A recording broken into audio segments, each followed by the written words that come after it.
Hello everyone, nagbabalik ulit sa Tech TV. What's up mga idol? Yan guys, so ito pala guys yung ni-repair kong magnetic contactor guys na lagay ko na rin dito sa ano guys, sa panel guys.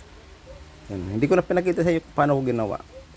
Yan pala ito yung yan, gumamit pala ako ng emergency stop guys. Yan dyan, no? Basic lang pala to, lalo na sa mga industrial electrician. Yan guys ang ginamit ko na switch ganyan. Plus photo pala guys. Meron din kasing ganyang klase guys, so magkahiwalay. Yung package na yung kinabit ko guys na ano, push button. Yan basic lang naman, duman lang naman yan sa ano, sa stop yung line 1 tapos punta yung auxiliary sa auxiliary contact. Duman ng overload, punta na sa line 2. Ano, basic, madali lang naman yung mga ganyang connection. Yung ganyang wiring guys ang ginamit ko, pero hindi ko na nilagyan ng ano siya, indicator sa trip. Yan, gumamit pala ako dito ng may breaker na MCB para protection. Para lang to sa ano guys, sa motor na titestingin pagka may problema.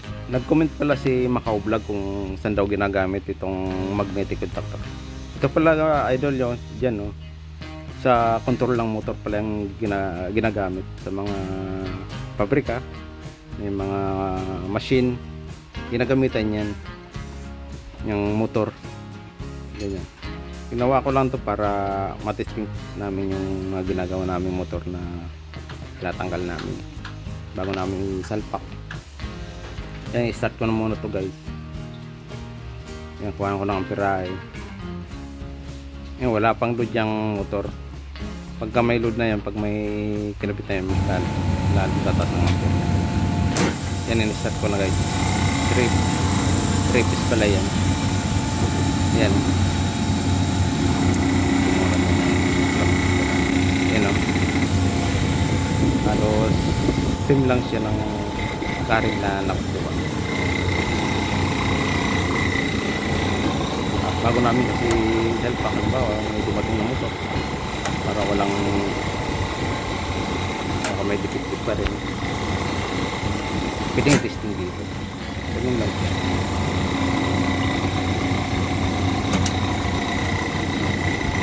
Guys, kung napanaw sa akin lang, pakisubscribe at pakisubscribe na rin para ako.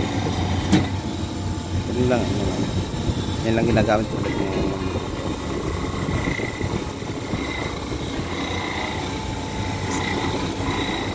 nagpabrikita rin ako nitong panel na ito. Ginawa ko pala ito. Hindi ko na-appreciate yung paggawa ko nitong nakita ko lang to sa ano, dyan sa likod. Ang dumi nito, nilinis ko lang to pala guys, panel na ito. Nakita ko basura na.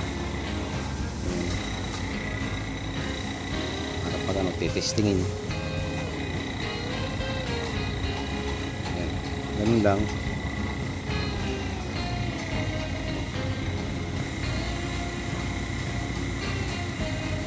Testingan ng pagka mga motor kaming gagawin. Kapalit ng bearing. Basic connection lang pala tuloy sa mga motor control.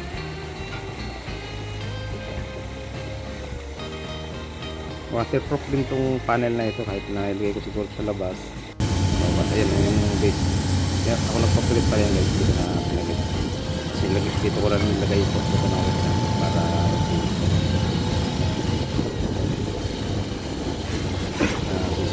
salamat sa panonood ko.